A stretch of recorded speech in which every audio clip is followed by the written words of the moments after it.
Living a healthy, balanced life as a mom can sometimes feel impossible. With tiny mouths to feed, butts to wipe, and so many things vying for our attention, it can be easy to feel like we're in an on-again, off-again relationship with healthy living. But it doesn't have to feel this way. I believe every mom is a super mom, and you deserve to feel like one too, and you don't have to go on another diet to do it. Join me, Kristin Dovbniak, holistic nutritionist and certified intuitive eating counselor, for conversations on what it means to live a healthy, balanced life. I want to help you uncomplicate eating, improve your relationship with food, and live like the supermama I know you are. Hey friend, Kristin here. I'm excited to share another episode of the Healthy Balanced Mama podcast with you. But before I jump in, I want to encourage you to head to healthymamakris.com/goals and download the value-based goal setting workbook that goes along with this episode. This will also give you access to my Healthy Mama Habits Restart, my totally free program that starts on January 1st, focusing on non-diet wellness habits to start living a healthier, happier life in 2020. So grab that workbook and let's dig in. So what I wanted to dig in with you today, as it is December, we are nearing towards the end of the year and we are starting to think about New Year's goals. I wanted to talk about how you set New Year's goals to create changes that last. So how do you set New Year's goals to create changes that last rather than going on something that's just going to fall off in a few weeks? It's really important that we create goals that focus on your values. And so what is a value? Handy Google defines a value as the regard that something is held to deserve, the importance, worth, or usefulness of something, or a person's principles or standards of behavior, one's judgment of what is important in life. And that's what we're going to focus on today. We are going to focus on aligning our goals with our values so we can create goals and take action steps towards creating the greater vision for our life. So how do you create values-based goals? How do we create goals based on the principles or standards of the way that we want to live our life or the vision that we have for our life? I created a very simple 3-step process that I dig into a little bit more deeply with my Supermama Society members, but I wanted to share with you here because I think it's really powerful to just kind of use as a filter when we're creating our goals to make sure our goals align with the vision that we have for our life. So this 3-step process is define, align, refine. Number 1 is define. Many people don't stop to consider what their values actually are. Identifying your values and your greater vision for your life is key to align your goals with your values. So a few questions to ask yourself, and it can be really good to ask yourself these questions and then sit down with your spouse or your best friend, somebody who knows you really well, to help you really identify if this is this greater vision that you have for your life. So ask yourself, what do I want from my life in 6 months, a year, 5 years, 10 years? Talking to your partner or your best friend or creating a vision board can be really powerful to make sure that your vision is your vision for you, not what other people expect of you, but what do you really want out of your life? And then you can hone in with some deeper questions. How do I want my life to look? How do I want this vision to actually play out? How do I want to feel? Physically and mentally, living this life, how do I want to feel in my body, in my brain? How do I want to feel physically and mentally? How do I want to feel in my body? How do I want to feel in my brain? How do I want to feel living this life? And then how do I want to feel every day? How do I want to feel when I wake up? Do I want to feel excited? Do I want to feel energized? How do I want to feel? And from here, you can begin to establish short-term goals and long-term goals. So short-term goals are typically those goals that are a little bit more immediate, typically 1 to 3 months. And long-term goals tend to be a little bit longer. There's those mid-range goals that might be like 3 months to a year, but your long-term goals are typically a year or longer. So I encourage you to just choose 3 or so short-term and long-term goals to focus on as you begin setting goals. If we have too many goals, it's really hard to actually focus on the ones that are most important to us. But that's why we are making sure that they're aligning with our values. If they really truly align with our values, we're really only going to focus on the ones that really truly matter. So number 1 is define. Number 2 is to align. We are going to align those goals with our values. So a few questions to ask yourself about those goals that you created. Number 1, how do these goals align with my greater vision for my life? You created this vision, hopefully you talked to someone else about it, or you created a vision board, or both. How do these goals actually align with those questions I asked myself on how I want to feel living that life, how I want to feel physically, mentally, how I want to feel when I wake up every single day? The second question I want you to ask is this goal helping me or hindering me in becoming the woman I desire to be? That greater vision for your life moving forward as a woman, who do you want to become? And is this goal helping or hindering me in becoming the woman I desire to be? So an example of this would be over-focusing on food and exercise versus utilizing good food and exercise to feel good and show up well for your family, for your job, for the people around you. If we hyper-focus on these things, if we're obsessing over food and exercise, then we don't have room for the other good things in our life.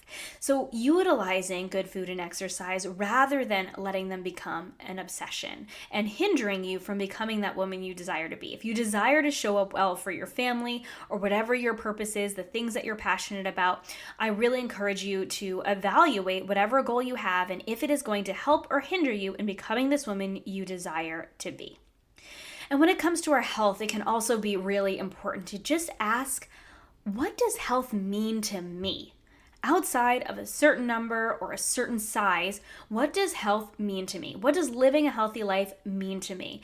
And are the goals that I have related to health aligning with this vision of what health actually means to you? Step number 3 is to refine.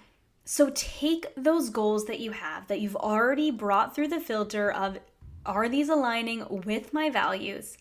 And break them down into action steps. A few questions that you can ask yourself here are, is this specific and actionable? Is this something I can specifically do? An example I used in the Supermama Society was something that's non-specific is, I want to spend more time with my kids. Something that's more specific is an actual action that will make this happen.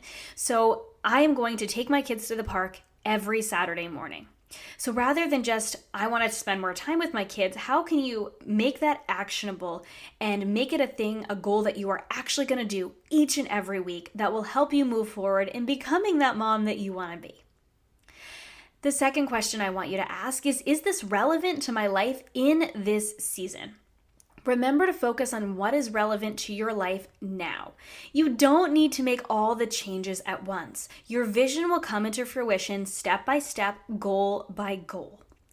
It's not about trying to hit a home run and get all your goals knocked out this year. That's not realistic. What is your life season? Do you have a newborn? Or maybe you have kids who have gone off to school, so maybe you can go back to work or start your own business or do something along those lines. Maybe you have a little bit more time to focus on training for a half marathon, but if you have a newborn, maybe that is not your season right now. So whatever your goal is this relevant to my life in this season?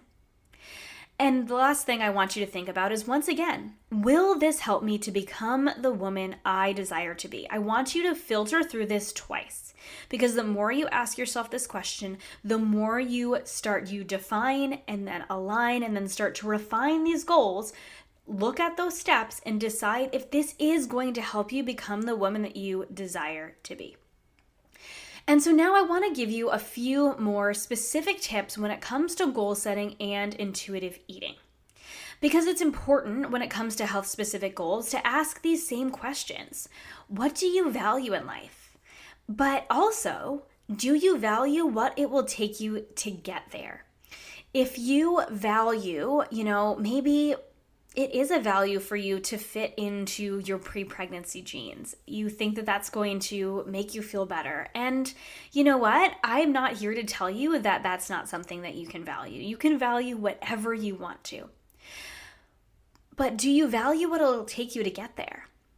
If you're on a journey to eating more intuitively and tuning into your body, there's a great possibility that you'll end up in those pre-pregnancy genes. But if pre-pregnancy you were in a place of obsessing over food or over-exercising or in an unhealthy place, there's a chance that you'll never fit into those again. And, our bodies shift and change during pregnancy and things happen. And would it be okay with you if you don't fit into them again and you buy yourself a brand new fancy pants, awesome new pair of jeans that make you feel good? Maybe they're a different size, but they make you feel just as good. But you know what? If your value is to fit into those pre-pregnancy jeans, cool. Do you also value what it'll take you to get there? If that means going to the gym more, or if it means restricting yourself in a way that you might not be comfortable with, if you don't value that anymore, so what can you do to make yourself feel the same way that you thought you were going to feel when you fit into those pre-pregnancy jeans? Maybe it is that example of throwing them away and finding a brand new pair of jeans that feel really good and make you feel awesome. Maybe you get the same feeling from that as you would fitting into those old jeans. Maybe it's just that you need jeans that make you feel good, not that it's a certain size. But I really want you to take into account here when it comes to intuitive eating and intuitive living and health-specific goals specifically, what do you value, but also do you value what it's going to take you to get there? Because you can still create healthy living goals based on your values without turning to dieting or feeling like you need to shrink your body. You can create the feeling you want to feel both physically and mentally without having to restrict yourself. And that's why I'm here, right? I want you to be able to create healthy living goals and feel energized and feel really good in your life as a mom. But I want it to align with your values and showing up with your kids and living out your passion and your purpose, whatever that is, without feeling like you have to jump into another diet. Hey mama, the new year's coming, and I have an inkling if you're listening to this podcast, it's because you care about living a healthy, balanced mama life.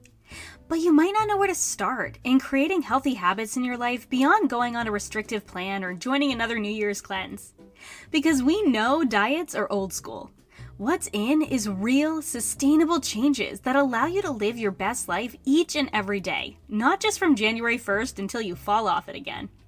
Join me for my annual Healthy Mama Habits Restart, where we start the year with balance, not restriction, and simple changes instead of grand overhauls, to help you learn to eat well and live well without restriction. I'll guide you with daily emails, mini podcasts, and daily live videos to help you learn what truly sustainable habit creation looks like. No pricey meal plan necessary. It's 100% free, and we start on January 1st. Click the link in my profile to enter your email and join before the clock turns midnight. So a couple ideas for goals that come along with intuitive eating. So it can be really helpful to have that bigger vision, just like we did with our whole life, have that bigger vision of what we want our life to look like in terms of intuitive eating. So an example here would be stop dieting for good and develop a healthy relationship with food. Another one could be feel good in my body, physically and mentally. And then we can take that big vision of stopping dieting and developing a healthy relationship with food and feeling good, and then break it down into goals. So a goal that's a little more specific could be to embody the principles of intuitive eating to eventually become a normal eater. Another goal could be to develop positive non-diet self-care routines around food and fitness. Now, of course, you would want to break these down further. These are pretty broad, overarching examples, but I don't want to put goals in your brain. I want you to come up with the vision that you have for your life and for your health, and then break that down into goals that feel really good and align with your values and your life. So Daxel Collier wrote a fabulous article. It's just called Intuitive Eating and New Year's Resolutions, and I'm going to link it in the show notes. And she has a whole bunch of examples of weekly, monthly, and kind of mid-term 3 to 6 month goals that will really help you get to a point, whatever point you want to be with your intuitive eating journey. So I'm going to share a few of those with you here. And again, I've linked the whole article in the show notes. So it's a really great list to give you some ideas and to kind of look at and decide if that's something that might align with where you want to be in your life. And I've added a couple of my own here too. So a few weekly goals working towards intuitive eating and body acceptance and mindful eating are: number 1, eat 3 distraction-free meals this week. I know this can be really hard as a mama, but if you can, eat 3 distraction-free meals this week. Another idea would be to rate my hunger levels from 0 to 10 before and my fullness levels after each meal. This can really help you start to tune in to what amount feels good in your body. And obviously this is going to change from meal to meal, but starting to tune better in with your body so you're eating when you're hungry and stopping when you're full. Another example would be to engage my senses before eating, i.e. mindful eating. So engage your senses. So look at that food before you eat it and enjoy the way the food looks. Smell the food, take slow bites, and enjoy the whole process of eating rather than just shoveling things down, which I know is so common for us mamas in our busy lives. Another example would be to carry a bag of snacks with you so that you can honor your hunger when your hunger comes up and make sure that you are feeding your body on a regular basis so you can come to your next meal calm. And another example in terms of exercise would be to make a list of activities that you've enjoyed in the past and that you might want to try out this week. Or next week. All you're doing is just making a list of the activities you've enjoyed in the past so you can include some movement into your life without feeling like you have to do one thing or another. And I just want to remind you too that when you do create goals for yourself, it can be really helpful to remind yourself of goals by naming them in the present tense. So these are things like, I honor my hunger and fullness by checking in with my body before and after a meal. And this can really help solidify the goals into habits or practices that you have in your life.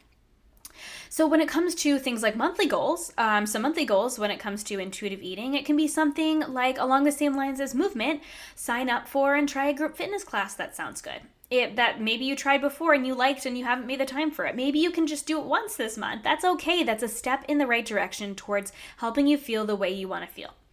Another thing could be to identify the exact ways in which you're not eating intuitively. Where do you feel like you're struggling eating intuitively? Because once we know where we're struggling, it can help us to create more success in that area.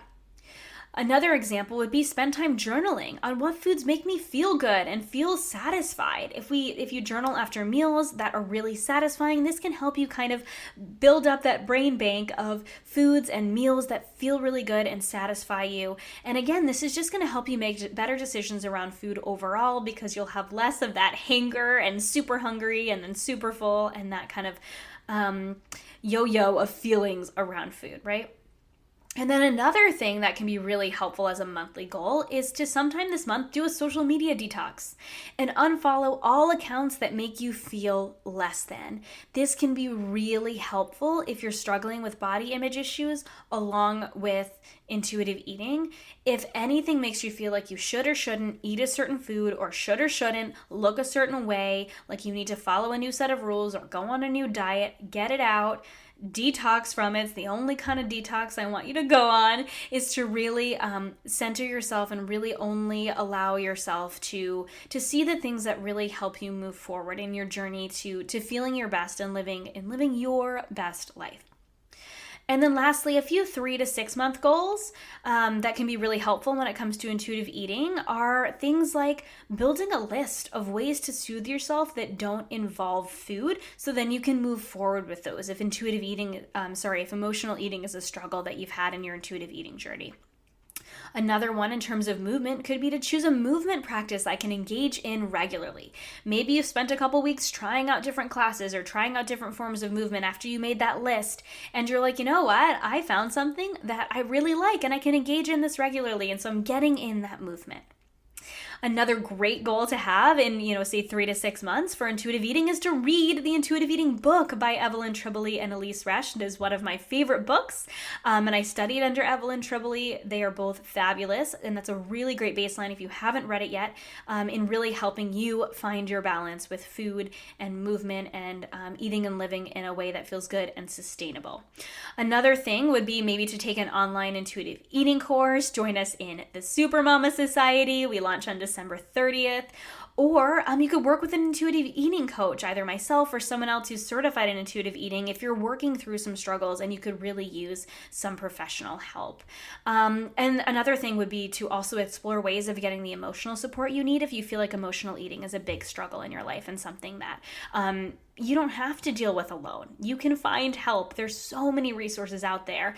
I really want you to feel empowered when you create these goals, when you create this big vision for your life and then align them with what you value. I want you to remember that you don't have to go about this alone. There are resources for you.